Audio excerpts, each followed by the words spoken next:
Hey everyone, we're here for another episode of Faith and Life Unscripted.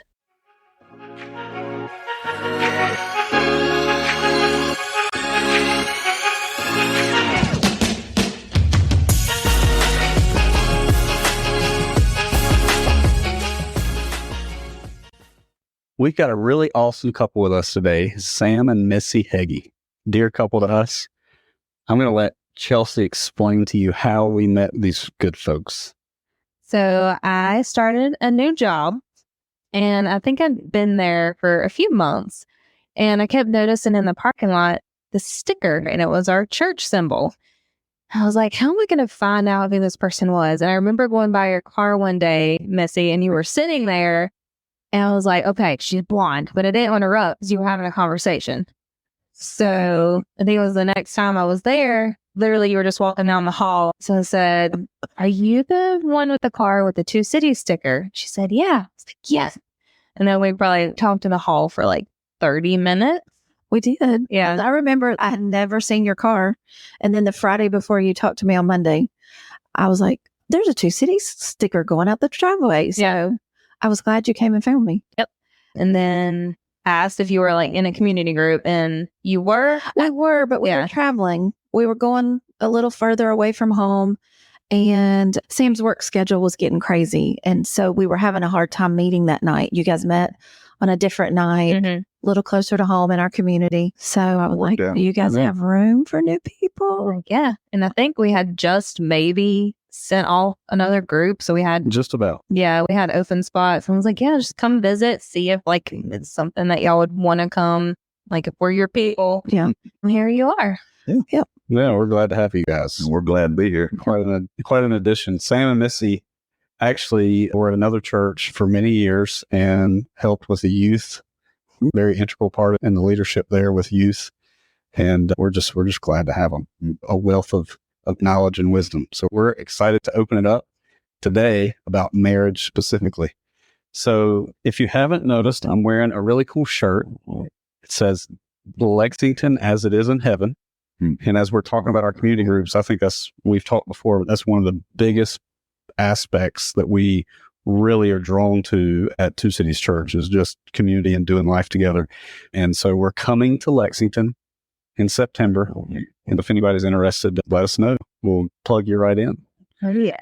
So let's jump right in. Sam and Missy, Chelsea, you got some thoughts for them? Yeah, we would love to hear about y'all's love story and just how you met. And did y'all know like immediately, or how did all that play out? Okay. One of us did. I will take this. Immediate. I did not. I will share. My family started at our old church when my senior year in high school. Sam had been there since before he was born. The youth sang in the choir every Sunday night. I did not. And we didn't come until midway through the school year. And so I would be sitting in the pew by myself, waiting on my friends to come down. So one day I look over, you just casually turn your head, and there's this guy, and he's all stretched out on the pew. I was comfortable. And, yeah. Mhm. And he looks at me and he goes, why aren't you up there singing? I don't know if the gesture happened just like You that, but It did. And I have to preface, there were some yellow dress pants. off-white. They were Off-white. Let's hell just say yellow. that. No, off-white. And a burgundy members only jacket involved. All right. It's a Uh-huh. great jacket. It was 1988. So Yeah. I can date us. He was like later. a doll. Yeah, that's It sure. probably was, but I didn't think so. And I just remember thinking, who is this guy talking to me and why? And so when he said, you should be up there singing, and I said, I don't sing. And I Well, was let me not, tell that. I was story. not That- very nice. Yes, you can have it. Okay. That part of the story for me was when I grew up in the church there, all the teenagers sang. Yeah. Guys or girls didn't matter. So what I would do is, when we were singing like that, everybody was up there singing. I was in the college career age at that point. Yeah. So, and I'm just sitting there over the wing of the church and stuff. And I'm sitting there and I got my arm propped up, and I look over and I see this beautiful girl sitting in the middle of the pew by herself. I'm like, what is she doing? There were all the other teens. I knew she was a senior or something at that point, but I said, although everybody else was up there singing, I said, the way I remember it is, I said, hey, why aren't you up there singing? And she says, I don't sing.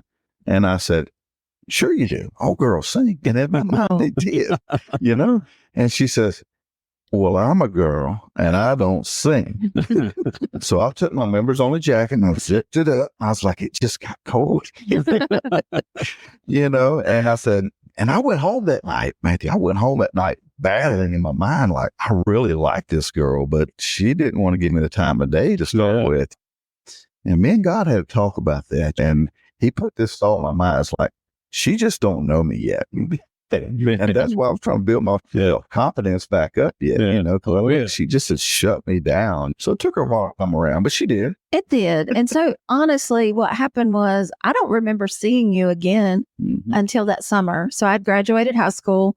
They were like, hey, we're going to have a cookout with college and career. You new graduates, come on. And I remember going, and then at the end, we were at a park. People were playing baseball. At the end, we were all just kind of standing around talking. And he was a little quieter then, but we didn't have pale yellow dress pants. I will be honest. The Levi's were a much better fit for him. He was still recovering from being shot down. He was. He was. And so at that point, we just started, like we would talk, and what happened was I didn't have a car. So the college and career would go out to eat after church on Sunday night. And my parents would go home, and he and another guy would be like, well, we'll give you a ride. You're on the way home for us. So that started a friendship where we just ride in a car to a restaurant or ride in a car back, and he dropped me off, and I was dating somebody. You were dating somebody at the beginning. You were, because then I remember when he came and told me he broke up, you know, so I was like, oh, I'm so sad for you, you know. Trying to give me a shoulder to lean on at the time. Yeah. Oh, yeah. But I think what started to turn the corner for us was we had a lock-in. I don't know if people even still have those anymore or not, but we had a lock-in with the college and career, New Year's Eve. And there was a person who had asked him to a banquet. And he said, well, I'll just go as friends. I kind of like someone else. And we're sitting in the gym, and she's talking to me about it. And she said, I kind of like him. And, you know, if he's God's will for my life, I'm willing to wait for him. Now, I don't know. I know I've never in my life, but had this happen. But immediately these words went through my head. No, he's God's will for my life. And you want to talk about something blowing your mind. You're like, what? Where did that just come from? Well, they stayed in your head. You didn't tell her this at the time. I didn't tell anybody. It just stayed in my head. Yeah. We also served, I think at that time our church had Awanas. And so we both helped out in Awanas.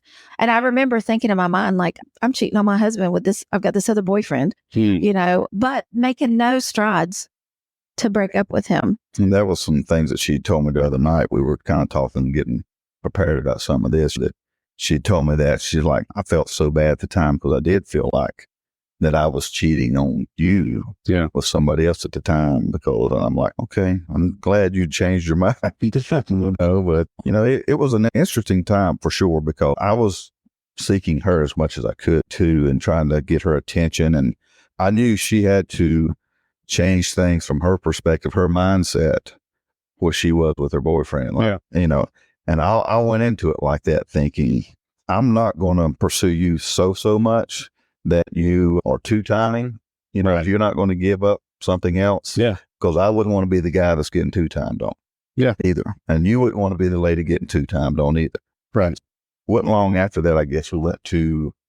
It was the end of March, 1st of April. End of March, we went to the Wilds camp on a college career retreat. And it's for the weekend. And we went down, and she rode with me down, and we had my brother and somebody else in the back of the car with us too. But we rode down and had a good time with everything going on at camp as always. But there was a few turning points and for that weekend for us that kind of solidified. And this one's my turn. Okay. So the guy that I was dating wouldn't come out and say he was an atheist, but he was saying everything. Right. He would come to church Sunday nights despite my parents, because he knew they couldn't tell him he couldn't come to church. And I knew I shouldn't be dating him. Was that like a conviction for you because you were very involved with your faith? Yeah. And in my mind, like looking back, I'm thinking there was never a point in my time in my life where I would have ever accepted that. But I did. Yeah. I allowed it to happen. And I'll be honest with you, it did not help that my parents couldn't stand him.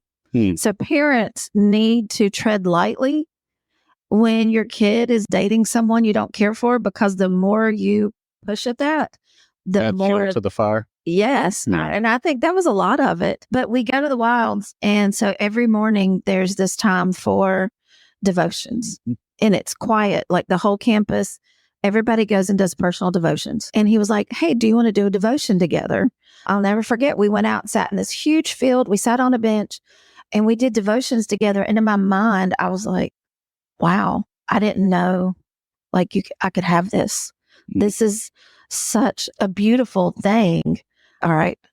Now, to tell what a good guy he is and what a stupid person I was, we kind of talked briefly over the weekend. And I said, well, listen, I don't want to hurt anybody's feelings. So it might take me like a month to break up with this guy because he hasn't really done anything bad. And I think how bad, looking at how we can get involved in sin, that we allow something to be like, he's telling me he doesn't believe in God, basically. And I'm saying he hasn't done anything to make me mad. But he was like, all right, I'll give you time. God puts his hands in things sometimes when we're like, I don't know how I'm going to do this. So within a week, we had a situation and this guy did things he had never done, made some comments and actions at my parents when I wasn't there. And it was one of those moments where it was, I don't ever want to see your face again. Yeah. And so it was almost like, I don't know how I'm going to do this. And God went, here you go. Yeah. Let me solve this problem for you. You really saw the providence of God. Yeah. And I think it's easier to see in the rear view than it is in the windshield. And it sounds like that's the background of your entire story is you didn't know what she was thinking and she didn't know what you were thinking. And I mean, it seems like a lot of stories start that way. And so then 14 months later, we got married. Yep. Good times after that. Yeah. And I guess leading up to that point too, before we got married, we were planning on just trying to build a house 2 years out, maybe, and just kind of do that. But God intervenes again in crazy ways sometimes that you don't see possible. But I had come home one night from a long day's work and she had called me up and just wondering what was going on. I'm like, I got to get out of here. Because my mom, bless her heart, she was just being mom. Yeah. You know, just doing things that moms do and asking things and stuff like that. And she didn't realize that I had a long day that day. And she had asked me to do a chore of some sort, you know. And met him in the driveway. Met me in the driveway. I didn't even get out of my car. I just had got my car back in and she met me right there with the task to do. And it was, you know, you say, well, what was it? What was the task? You know, it really wasn't nothing huge other than the car she wanted me to wash, which was her big hank at the time. You know, a 71 Oldsmobile. It was huge, but you say, why would that make you do that? Right. Well, it was just something that pushed me over the top because she was just asking something simple of me in her mind. But I was like, no, we got to go because it's the little things sometimes that stack up.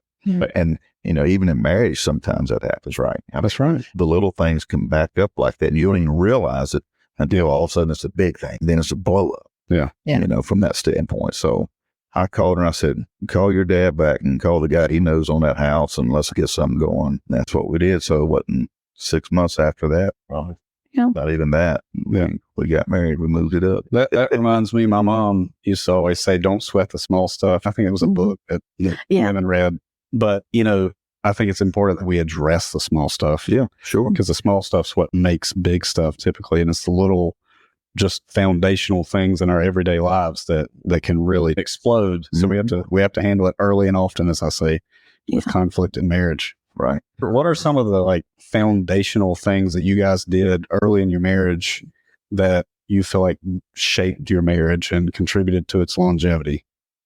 I would say, obviously, going to church, praying, being involved with youth and stuff like that at an early stage in our marriage was a big part of that because we was plugged in. We got plugged in at an early stage and you didn't have time to think about a whole lot of other stuff to get weighed down. You know, if you're teaching Sunday school, you're in the scripture, you're at a deeper level. And I'll tell that to anybody. Anytime you're teaching, preaching, whatever, you're taking it to another level. Yeah. So, yeah. You got anything to add? Well, I just say we were not as young as you guys were when you got married, but we were young. We were 19 and 21. We turned 20 and 22. So I was halfway through college and he was working. We had people who I think you guys said in your podcast, that people questioned you. Yeah. I'll never forget one night we were out to eat with College and Career, and we were talking about, we had a joint savings account right before we got married because we were putting money in it to get prepared for life. Yeah. And somebody was like, well, what if you don't get married? And we're like, but That's not an option. right, it wasn't. It was And, he didn't come from divorce, but both of my parents, my mom and my stepdad, were both divorced previously. So I'm like, we're not ignorant to that fact. We know that divorce happens.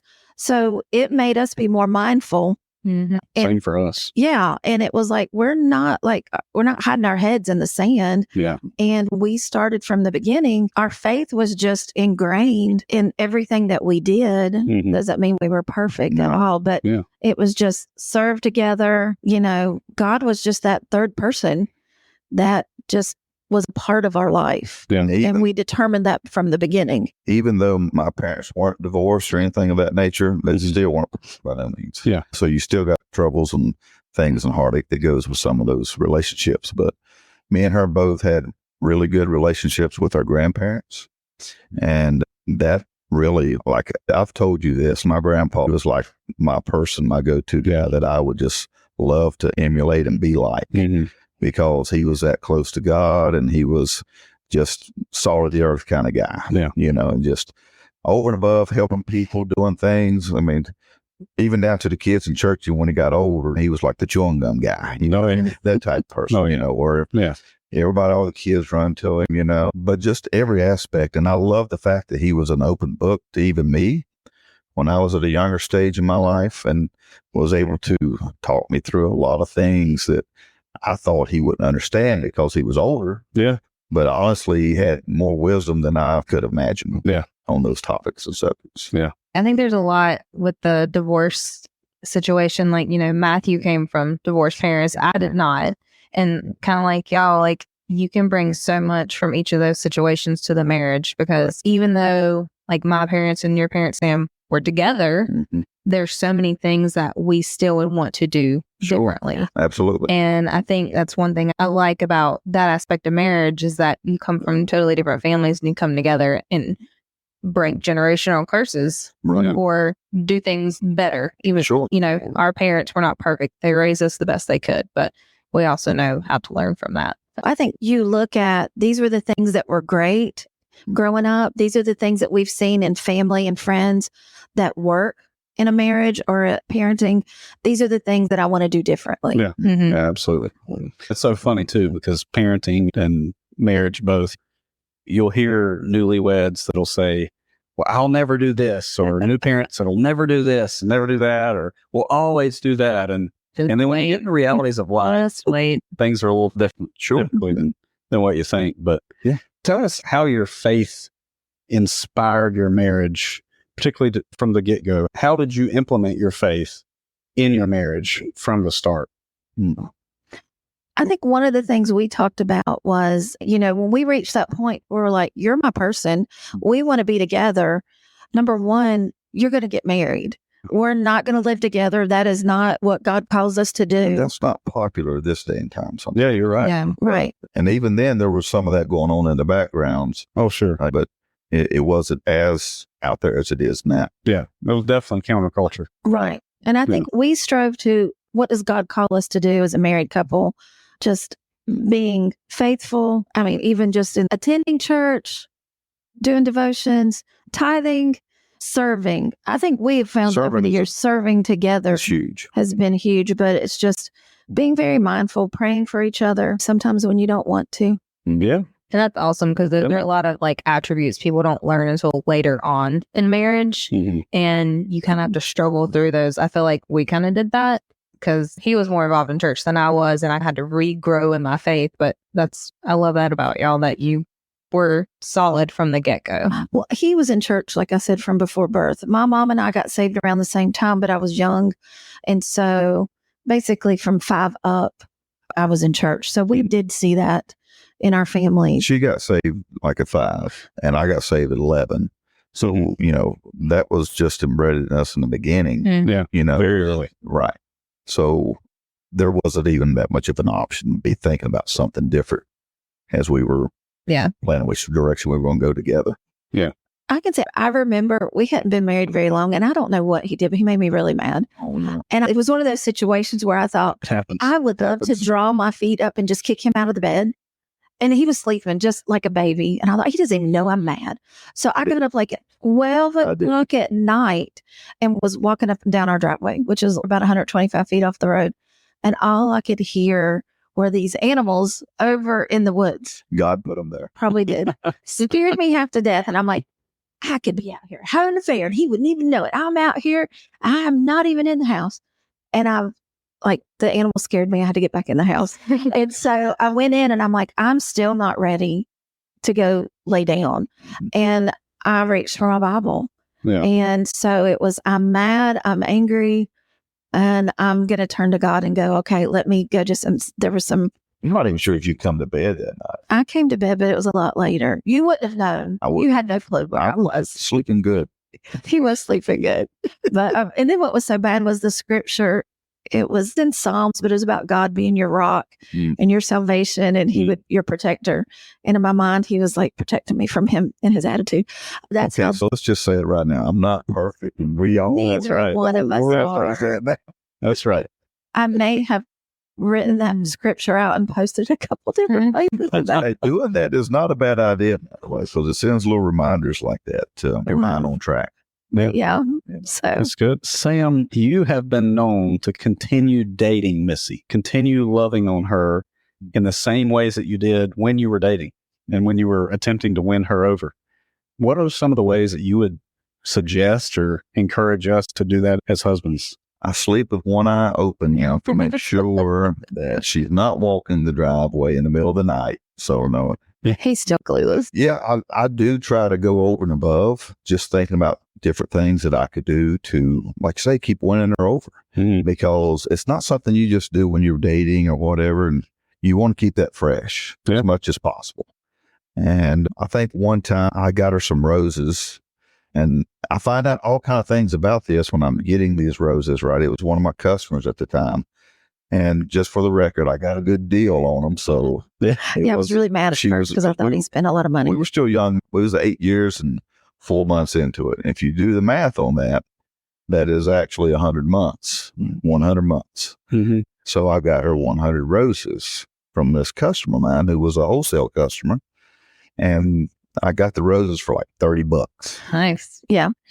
And they came in a big bucket like this. And he said, you want to put anything else in there with them? I said, what's that going to cost? He said, just a few dollars, we could put some baby's breath and stuff like that in there. I said, yeah, spruce it up, whatever you need to do. Yeah. And he did. And I got it for like $35 or something, whatever it was, nothing bad. But I had been planning this, like when that year turned, that I knew 100 month was coming up. Mm-hmm. I was thinking about it in January of that year. I'm like, this has got to happen this year. I can't forget this. I just kept reminding myself all year until I got to that point. And then, of course, that day we would have a meeting at work, right, that morning. And she only worked a half a day. But my meeting I knew was going to be over at 8 o'clock.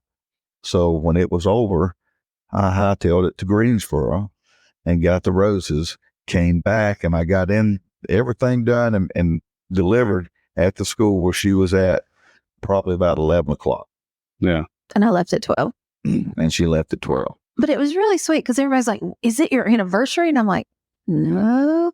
Did you guys have a big fight? And I'm like, no, I have no clue what this is. When I dropped them off, I told them, they said, oh, you want us to call her up? I said, no, this is for her. I'm going to let her get the whole thing when it happens. Get the attention from it, really. Yeah. So he is much more for the grand gestures sometimes, because I'm like, I will just stay over here in the corner.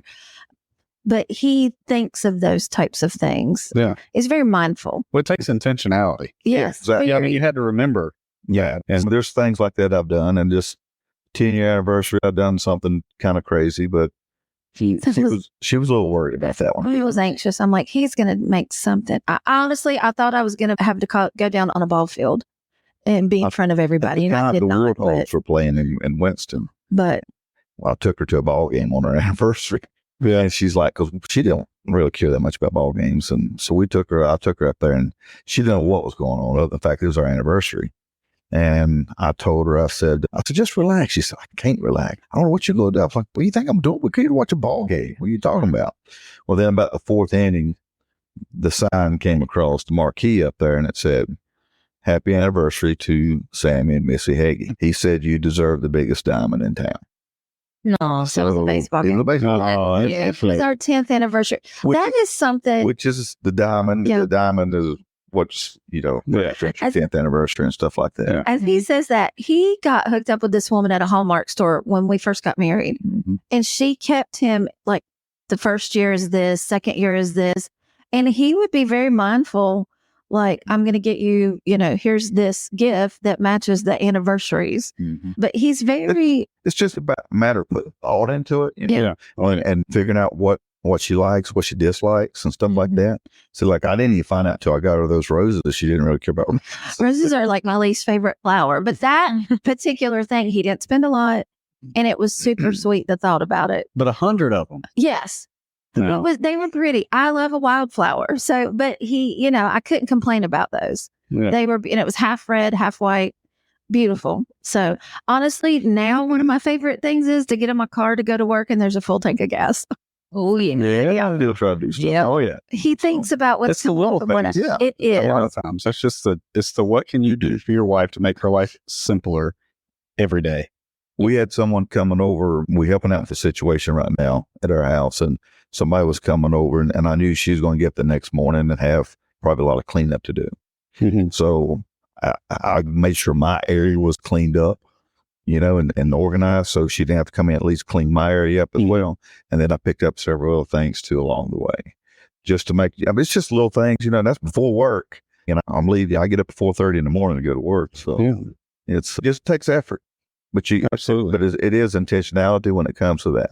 And those are like the little things too. Like you don't do it so that you can be like, hey, you need to tell me thank you. You Right. do it because you want That's to right. help your spouse. Out of love. Yeah. Yeah. So we've heard from Sam. Missy, how do you show your love and support for Sam? I think sometimes I feel very like, what do I do? I have to question Mhm. myself, but I try to look at, I know this is going to be a really hard day for him at work. Let me make sure I have a good meal for him. I grew up cooking in the kitchen with my grandmother. And so I am very much a way to a person's heart is through their stomach. Through the stomach. I don't Oh, yeah. fix meatloaf nearly as much as he would like, but I do make sure I fix it on his birthday. Or, what does he need? I know he said something about he was out of bananas and he likes to have a banana every morning. So I'm like, I need to get to the store to get a few things that he says he needs. Or another thing, I think work is challenging. Sometimes it can be very frustrating and defeating. And I Mhm. try to be his biggest supporter. Oh, yeah. Like That she is. if he's really discouraged, like, oh, this is going on, I'm like, wait a minute, hold on. Let's talk about your part in this. You are doing the best that you can do, or, Yeah. just trying to help him not to get defeated in himself. And your words pick him up more than anybody else's on this earth. That's right. Which at the Which same can time, be powerful. yeah, one way or I was the other. going to say that my words can also tear him down as quickly. That's right. And I have to be very mindful of that. Yeah. When she took time at one point when I was having a bad situation going at work Mm-hmm. and things were just rough on me, but changes going on and different things, she knew I was coming home discouraged. I mean, beat down, discouraged. Yeah. And depressed, probably, Mm-hmm. before it was so diagnosed like it is now. But at a stage where I was pretty rough, just feeling down about myself, my self-worth, everything. And she took the time to actually write a letter. I don't even remember doing it. She wrote a letter and just told me of all the things that she loved and admired about me. Wow. And it literally pulled me out of the pit Hmm. where I was at. And we talked a little more about this the other night. Like I don't know that she realized just what that done for me and my soul, my spirit, and just knowing that I am where, like she says, these are your good qualities. These are things that God has made you for. These are things that he's brought to my attention. Yeah. And just telling me thing after thing that she loved about me. So good. And even my daughter at that point, it was such a big deal that she wrote me something. For my daughter to write me something? Are you kidding me? Come on. I was bad off, right? Had to have been for this to be at this level. But to have that encouragement, it just encouraged me to get back up the next day. Come on. Get up the next day. Come on, keep going. Let's get it. And just because life isn't easy. That's right. It comes at you in stages like that. Mm-hmm. And you just got to be willing to let go, let God, Yes. And when she's there supporting you like that, that's why people ask, why do I need to get married? What's the big deal about getting married? Yeah. I'm like, dude, I'm telling you, I said, I would not have made it as long as I have if it wouldn't have been for her in my corner. Amen. And I'm very thankful to God that God put her in my corner for those things as well. So for those hard days and obviously the good days. Yeah. So we've had several mountaintops and several valleys. Yeah. But you're going to have that if you're married or not. But why wouldn't you want to have that in the marriage setting, knowing that person is solid for you? Like, I feel like we're committed to each other. Mm-hmm. It's not just about, okay, I don't like the way you treat me today, so I'm going to leave and be done with you and just give up. That's not an option. It's not an option. Yeah. I think it's all about serving one another. And I was thinking, you're talking about how she really built you up. Oh, yeah. And how she pulled you out of a pit. Right. What is a more beautiful picture of that than Christ? Right. Mm-hmm. I mean, that's literally the whole picture of the gospel. Mm-hmm. And it's what we're called to as husband and wives, is to serve one another. And for you to serve him like that, Missy, is just amazing. I've told Chelsea before, and I think I said it on our previous podcast, but where I'm weak, I hope she is strong. Mm-hmm. And where she is weak, I hope I am strong. And like you said, it comes in waves. So I just love that. Yeah. I think that's a great lead into our next question about 34 years of marriage. You've come through a lot of challenges. Mm-hmm. So can y'all think of a challenge where y'all had to really rely on each other in your faith? We had a situation. We were married Jessica was along. So she was 7 or 8 years probably we'd been married. we've been married that long. So she was young. And I have to say, I think that is one of the most difficult times in a married couple's life is when your kids are young, Mm-hmm. Oh, yeah. because it is exhausting.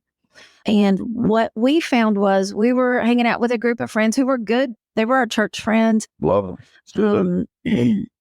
One of the things we started doing was we would get into guys versus girls.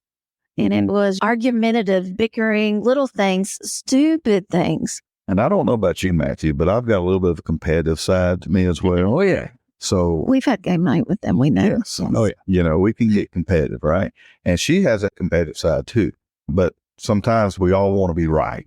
Mm-hmm. Yeah. And you can't all be right. Or what are we going to give up for that person to say, okay, let's just end this. Yeah. As far as the conversation, let's don't keep pushing that all.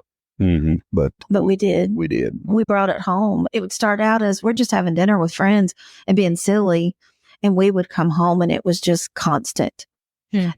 Whatever he said was wrong. Whatever I said was wrong in his eyes. And there was not a lot of nice. But it wasn't knockdown, drag out arguments. It was, is this off-white or is it beige? And I will say this, we can still to this day argue over our biggest arguments are over the most idiotic things. Mm-hmm. The big stuff is, they're not big arguments. We are far from. We are. We still even have after 34 years, we are far from perfect. But work in progress. That's I right. will say this particular time, it went on for a while. And I remember, I just thought, is this all there is? Sarcasm was a big part of that. Mm-hmm. Yeah. Mm-hmm. Okay, so that whole situation where we was shooting darts at each other just all the time, just like, I'm gonna one up you, Yeah. whatever it is, just back and forth. And that was a huge part of what was going on. And the Lord had to do a work. If you would have asked me, I would have said, I love him dearly, but I don't want to be in this marriage. Hmm. And I remember I was going from one school system to another, and I said to him, because I didn't know what else to do, I said, I don't even know how much I'm going to get paid, but I keep thinking in my mind, will it be enough for me to get an apartment on my own? Yeah. And that hit me like a ton of bricks. And I didn't want to leave. Yeah. Knowing that her mind was already at that point. Right. Okay. And we'd had all these other discussions earlier in our marriage, but for her mind to be at that point, I couldn't do nothing to change her mind at the time other than pray for her and try to calmly talk to her and not in a sarcastic way like we had been doing. Yeah. And I prayed hard for that. And I will tell you this though, I never once gave up. Like it was still not an option, even though we was at our worst stage in our marriage. It was not an option for me to give up in our marriage. Like I had no intentions of ever getting divorced, even with that. And I really didn't either. I think I just we weren't talking nicely to each other. We weren't checking in on each other. It was that blowing point of, I can't take the way we are right now. And I remember God impressed it upon my heart. You guys probably shouldn't be friends or hang out as much with this other couple. You need to prioritize your marriage. And that was tough because they were really close friends. And I'll be honest, I remember praying and I said, God, I can't do it. Yeah. I can't go and tell these people I can't be their friends. I love them. Once again, if you give it to God, God says, I got you. And it was not easy. God might have us, but he never says like, oh, watch, this could be a walk in the park. It was a year of just plans wouldn't match up. Other couples would be involved and we wouldn't be involved. A year of tears. Yeah. A year of, these are friends we love. It was mourning, but from a guy's perspective too, when we have friendships and stuff, it's different than when ladies do. Yeah. It just is. Ladies can go a lot deeper and just dig a lot deeper into each other's hearts and psyches and everything. So I was praying the whole time that God would send somebody else for Missy, because her and this friend was really tight. Yeah. Really tight. And they could answer each other's senses, stuff like that. They were just that close knit. And I knew how much that meant to her. And I was praying for the Lord to do a work in that way, that something would happen where we could still come back together and still have friendships and still have somebody that she needs as well. Yeah. That she could confide in. Because we all need guys' nights out, girls' nights out, absolutely. whatever, just to still be yourself. Right. You know, in a different setting or whatever. But that was my prayer, because I knew that was going to be probably the toughest thing that she done, was to try to distance herself from this friend that she was so close to. Well, and correct me if I'm wrong, but it sounds like, it's not that this couple was inherently bad or anything like that. It's just what works for one couple may not work for another couple. we could laugh and joke and be like guys against girls, and then they were fine. We just were struggling. Yeah. It was, no, this has now become our daily routine, guys versus girls at home. So throughout that next year, less time with friends, more time with each other. Yeah. And still being plugged into things at church as well. So we were still doing things with our youth group and other things as well, trying to be responsible Christians from that perspective, even when there was trials going on in our own homes, and you're still trying to go teach the young people, like, I mean, the Lord worked. That's also your recognition of accountability. Right. Yes, you have these youngins to look after and to be examples for, and that's at the forefront of your mind as well. And that's the one good thing about when you're a Christian like that. I mean, the Holy Spirit is there. Yeah. He's there, and he will knock down doors if he has to, sometimes to get your attention. Yeah. like when you know you're wrong and you need to be the one to apologize, and you're like, Let go of the pride. Yeah. I've been at it. You absolutely have to do it. better at it than I am. There's times when he'll come and go, I know I need to apologize, and it probably really should have been me. I've done it a few times, but he is more apt to do it than I am. Keep the peace, people. Yeah. Yeah. Peace. That's right. I'm just thinking it's about finding a life partner, someone to marry, to look for someone that you can go to battle with. Right. You have to be able to battle with them, but that's not battle against them. Right. And so to be able to fight these battles that come, because they're going to come, you've seen it more than we have in the years that you've been married, but they're going to come. It's not if, it's when. When you can fight those battles together and be one as God created us to be, right, you can really take on a lot more than you think you can by the power of the Holy Spirit. Yeah. Conversation. We had an argument last week on our anniversary. On the day. Anniversary. And we go out to eat. And I was like, I'm so mad at you right now. It's once again, silly, dumb things. But what we found, and I looked at him at one point, I said, later, we're going to be able to laugh about this. Yeah. And we were, but before dinner was served, we were laughing. It was still a little, but there are a lot of miscommunications. Mm-hmm. I think he means this when he doesn't. He thinks I mean this when I don't. So having a conversation every once in a while and going, hey, we need to talk about this. So we have learned over the past year, we've gotten much better having really hard conversations. Right. Yeah. We did not do that as much when we were younger. Yeah. We could have got thrown out earlier in our marriage, would have probably helped a lot, to have some of those conversations. And I would just say, ladies, whatever you do, if he has to get up early, please don't start the conversation at 11:30 at night. Because sometimes that happens and he will be totally wore out, but he'll endure it. Yeah. But if he dozes off, don't blame him. And the same thing for guys. I think sometimes if I'm a morning person or whoever's the morning person, You're always going to have a morning person and a night person get married, I think. Yep. I woke up one time and when we were early married and I'm ready to go. Like in the mornings, just looking around, sun's up, let's do something. She looks over and she opens her eyes, sleepy like that at me one time. And she looks, I'm like, hey, you awake? What you want to do is get some breakfast. Let's go get something. She's like, I am not awake. I said, your eyes were open. I know they were. But, from that perspective, you got to respect their cycles as well when it comes to that. Yeah. Well, early in the marriage, you start finding out how different you are. Yeah. In dating, you're like, oh, we have this in common and this in common. And Because you're then when you looking get for married, those things. And then when you get married, you're like looking for the differences. yeah, you figure them out. Well, tell me, how have you guys grown individually and in your marriage over the last couple of years? I would say one thing that's helped us is when we're doing our devotions and things like that, we actually tend to do separate devotions. And then we'll come together and talk later about the ones we've done, because her brain works a lot different than my brain does. Sure. So she can perceive things and she could read 2,000 novels in 1 week and it'd be fine for her.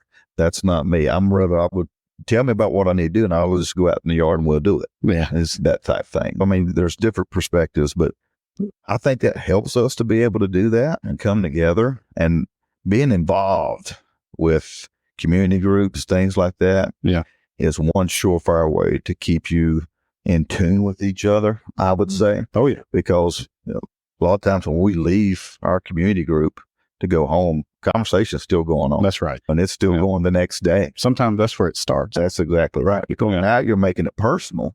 You can apply what we just talked about. Yeah. With somebody who lives with you and knows how you are. Right. Yeah. Accountability. Yeah, exactly. it is. That's good. So we make time for ourselves. I think that's important. Yeah. We have time with each other, and then we have corporate time with others. But we have found that Family, to be really friends, things like that. Yeah. I think it's very important. I know, at least for guys and girls too, but for you to have that one or two persons that you can have that good, deep conversation with. Yeah. And just get deep with and talk about anything with, really. Yeah. But know also that person isn't just going to be talking to you to suffice you, but they're going to be biblically based as far as their interpretation of what they're talking about. Yes. And I've had some of my friends say, that don't make sense. Why would you do that? So that's a touchy subject, but you need to tiptoe through this area, whatever it may be. Or it's like, yeah, you're totally right. Yeah. You need to support, stick to your growth into you. Right. Exactly. Yeah. Not what you want to hear all the time. No, it's not. I think that's something else we've done. Like if he comes home from work with a situation and I'm like, how do you show Christ in this? And sometimes you're like, I don't want to hear that. But it's how can we try to help sharpen each other in our faith? And Sharpen it there. how do you handle these hard, difficult situations out and about correctly or with God in mind versus letting the flesh take over and going, I'm just going to be mad and treat this person horrible. Well, on the note, you doing devotionals and doing your Bible reading, is there a scripture that you both feel that really defines your marriage, or personally? Is there a scripture that you personally feel like is your life verse? I like Joshua 24:15 so much that I've got it on a picture and frame in my house under our family picture. Yeah. As for me and my house, we will serve the Lord. Yeah. And just going into it with that mindset, I challenge everybody to read the first part of Joshua 15 and to see, for the sake of time, I'm not going to go into that, but it is really good to see how he got to that point in, in his thinking to where, yes, the Lord's done so much for you. And it's okay. For me and my house, that's what we're going to do. Yeah. When he sent hornets to run people out. Yeah. He sent hornets to clear this city out so the children of Israel could come through. Like, they didn't have to do anything, just walk into it. Yeah. Told them what I need to. Now, for me, it's so funny because I always hesitate to share this with people because One, I think they're going to look at me and go, oh, yeah, I bet that's why your favorite verse. It'll make sense in a second.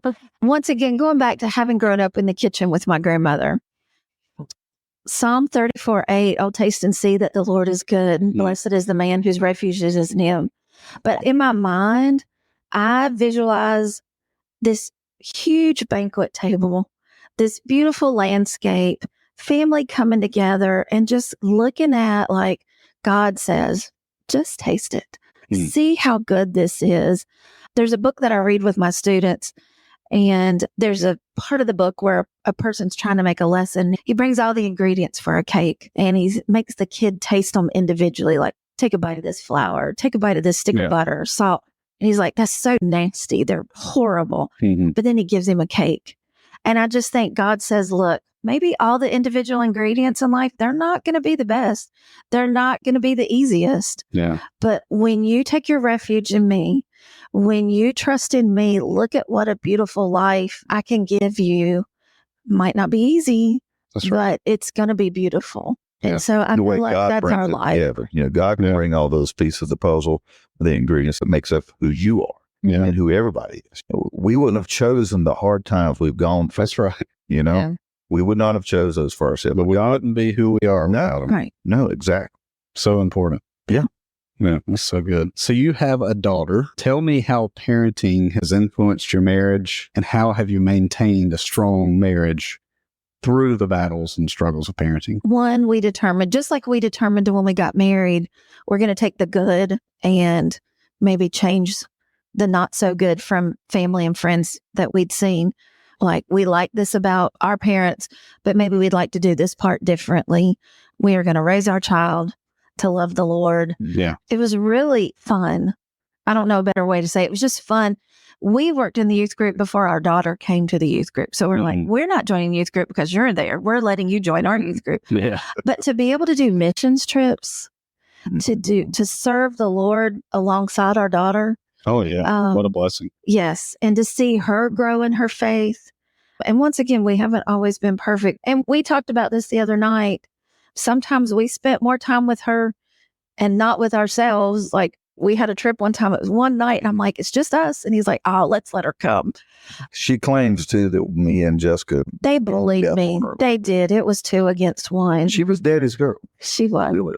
But I think it's that thing of, we have enjoyed the dynamics of just adding to our family, enjoying the blessing that she is, that God has given us, seeing her grow. She's married and has a 2-year-old and has a new one coming along. It's been a joy to see her faith.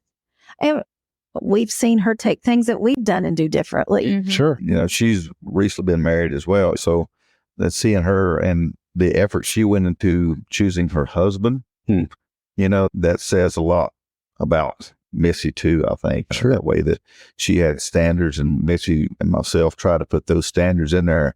And I don't think she could have got anybody better. Yeah. So it's, Praise the Lord for that. that's an answered prayer. Sure. Because there's a lot of struggles that goes in that. Oh, a dad of a daughter, I pray for all of you. Yeah. I pray for everybody that's a dad of a daughter. Yeah. What values and principles did you strive to instill in your daughter, and especially regarding marriage? I can think of just not being a liar. That's one thing. You know, being truthful. I had life lessons that went with some of those situations. Oh, yes. So if they don't trust you, and you can't trust them, then, you know, that was part of our life lesson that I was trying to teach her at the time, that just because you say this and then you back out the last second because it's not fitting what you want to do. Now I'm just going, no, I didn't really mean that. No, actually you said that, so you meant it. Right. You know, but no, I really meant no, you said that. So we went through a lying phase at one time, and then just, you know, just trying to reiterate the importance of being truthful and having that friendships that's going to come her way later on. Yeah. I'm like, if your friends can't trust you, if they tell you something that's needs to be not retold again, they don't want you to go out and gossip about something of that nature. Yeah. But there was a lot of things like that. Well, I just think with all of that said, just trying to impress upon her, your actions affect your testimony. Right. Yeah, that's good. And so if you can't be trusted, why would someone want to hear the gospel from you? But then just wanting her to impress upon the importance of putting God first in her life, Right.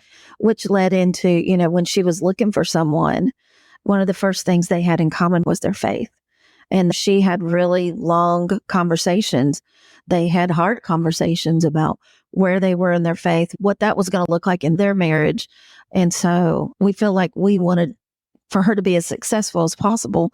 That was going to be one of the most important things. And I think she definitely got that.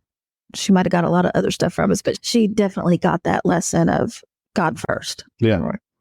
Which is the most important. And she has a good servant's heart. Yes, she does. And I think that's Well, we strive for. that's an evident thing that you guys have that I just love to walk up to the church and see you guys serving together at the door. Mm-hmm. I mean, just to see you both smiling together, that's just such a blessing to see a couple that's been married for 34 years Mm-hmm. that is serving together Mhm. and It's having a important. servant's heart. It is. It's important. Yeah. Whether it's used to be in the choir, in the youth group, holding the door. We've been the most relaxed servants recently. Yeah. We just serve at the door and we greet people, and but it's together. Yeah. It's doing life together. Yes. Just Yeah. simply doing life together, and not just doing life together, but making God a part of that. Oh, yes. So that's what makes it important. Good. Well, looking back on your marriage, what do you believe are key factors that contributed to the longevity of your marriage so far? Humor. Humor, God gotta have definitely faith, but humor. Yeah. There's a lot of humor. I know that God has a sense of humor for sure, just to deal with me. Okay, to deal with us. Either one but- of us. But that is huge, to be able to have fun and laugh about things and try not to take everything the other person says personally and seriously, Mhm. so much to that level where you arguing about something that's stupid. So Which we still do. You know, That's why. yeah. it happens. Things come up, but then realizing it though. Yeah. And then being able to take it to the next step and say, you know what, that was stupid. I shouldn't have said that. Yeah. Yeah. Or whatever. Which leads to grace. How many times gotta be God some give us grace. right? That's Yeah. right. So And that goes both ways. It's when you don't want to have grace, that's when you got to remember, okay, first, Christ had grace for me, Mhm. but then I have to say, I just want to be mad right now. But then I have to think, oh, last time I did something really dumb, he had grace. Yeah. Sometimes it takes a minute to remember that, Yeah. but grace for each other and some patience. obviously love's a part of that. Just showing each other love and Oh, yeah. and looking past their imperfections Mhm. and knowing like, okay, I know she just made me mad about something, but I still love her more than any person on this earth. Right? Yeah. And when you're raising kids too, you got to make sure that you don't let that love get divided, Mhm. because that can be a big thing. Kids can use you against each other Oh, yeah. sometimes, Yeah. right? For sure. So that's something me and her determined early, is that if our daughter come to us and said, hey, I want to go somewhere, and I told her no, and then she goes to her mom and gets a yes, then we come together Yeah. and find out what's going on, and then we agree with each other like, no, you've already asked your dad. He said no, so we're not going to do that. Mhm. And it didn't happen that often, but still it could have happened more, but we shut that down as much as possible early on and just showed that we were united. Yeah. So if you're not united as parents together like that, your kids can just really run over both of you. Oh, yeah. Yep. So I tell our boys, it was your mom and me before you. That's right. And after you leave this house, it'll still be your mom and me. You're not coming between us. And that's huge because we are at that age where we heard people go, oh, when you become empty nesters. And we both had moments before our daughter went to college where we had our small mental breakdowns. And I remember going, oh, life as we know it is over. We had so much fun. Yeah. Life is not over. You get to enjoy your child as an adult. Yeah. But then we're like, we're doing whatever we want to do. We can do where we want. Yeah. And And only pay for two. That's yeah, right. not that she dictated or anything, because we love our time spent with Sure. her. But it's almost like we became sillier, Yeah. goofier together. Like, oh, let's go do this. Yeah, that's great. Yeah. So that it means a lot Yeah. to be I able don't to. want to wish away my kids, but I am No. excited for that. Yeah, it is. Empty nest is wonderful. I would say go ahead and at least a year out before they move away or do whatever they're going to do to start thinking about that. Yeah. Just, okay, we need to be prepared for this, number one, because we're going to have a flood of emotions going through us when your kid leaves the house. Oh, yeah. Right? Yeah. It's going to be a flood. But when that flood's done, know that, hey, we can still come together, because that's how we start, was together. And you want to finish strong. Yeah. You know, That's right. and still be a good example for them. They come home, whatever, that's fine. But then when they leave to go, okay, it's back to me and mama. Yeah, that's right. If you had one piece of advice to give to a newly married couple or a couple that's getting ready to get married, what would one piece of advice be for them? Pretend you're going to be on a podcast about marriage and have conversations on a regular basis about your marriage. Yeah. I don't know if my daughter still does this or not. She's a therapist. But I know when they first got married, she said about every 2 weeks or so, they would sit down and go, hey, what's working? What do we need to change? What's a problem? Yeah. And I know we haven't done that nearly as much as we should, but if you don't talk about it, then you can't fix it. That's right. And it's going to fester. Communication. Yes, communication, because then that helps with the misunderstandings. Like, no, that's not what I was thinking at all. And, you know, you're mad about something that never was even true. Yeah. So communication, you need to be able to talk. I am an avoider. I will avoid conflict like nobody's business. But you've got, yeah, he does not. You've got to find time to talk, and you've got to talk about what's working. But you got to talk about what's not working. I would say too, I had somebody tell me that marriage is a 50-50 deal. It's really not. Mm-hmm. Yeah. It's really 100-100. That's right. You're thinking about that other person as much as you can and what you can do for them. That's the reason she gets gas in her car sometimes, some mornings, right? Yeah. Things like that. It's like something extra you can do for this other person. Yeah. And if both of you are doing that, I mean, you're both getting that 100% feedback from each other and attention that you long for. So that's just something, obviously, keeping God in the center. That is the problem. One of the biggest problems is that people just exclude God from the equation altogether. You know, Or try to add God to it. or try to, yeah, exactly. And add to what God said, or change something to make it fit their situation. Yeah. Where actually God's very clear with what he says. And just because we don't like what it says and it steps on our toes for now, that doesn't mean that we are exempt from that knowledge that we just found out. Yeah. We need to still apply that. Yeah. But people leave God out of the equation and trying to do everything on their own. And, you know, and then what that leads to, I think in my mind, is kind of a selfish attitude. Mm-hmm. Because let's say you get through a situation. I done it. I climbed that mountain. I did this, you know, but then when they hit that valley on the other side of the mountain, they don't know how to deal with it. That's right. Then they don't want to take responsibility for the valley they went through. Yeah. So, final question for you. I've heard it said that your dreams should always be bigger than your memories. As you look into the future of your marriage, what are you excited for? Because this isn't the end. No. So what are you excited for? I'm still excited to see where God's going to put us together in mission work, serving together, whatever we're doing. Mm-hmm. It's always a mystery what God's thinking sometimes, because you don't know what he's thinking, but he knows what's best. Yeah. He knows what's coming your way, and you get prepared. He prepares you a lot of times to do that. Mm-hmm. But I'm just excited to be used of him. I think that's both of our hearts at this point, because even when we were dating or when we were young married, we came to the conclusion that we wanted to serve God together. Like we both went up at the church at the same time without each other knowing what we were thinking. And we committed our lives to God. We surrendered to God. And at that time, we thought we were going to go into missions work. Yeah. We started taking night classes at a local Bible college, and we were just like, we're willing to go and do this. And then just as time went on, we didn't feel God calling us that direction, but it was like, we want you to, we wanted us to serve where we were. Serve where we were. Yeah. Retirement is on the horizon. Yeah. And so it's kind of like, oh, what does God have for us as we enter that phase? Yeah. And we love being grandparents. Yes. Yes. So that's and that is something else too. We want to be the grandparent like we had. Yeah. Good examples we had as well. Yeah. And just do the best we can and show our grandson and our granddaughter to be the love of God and what he can do in their lives as well. Yeah. That is good.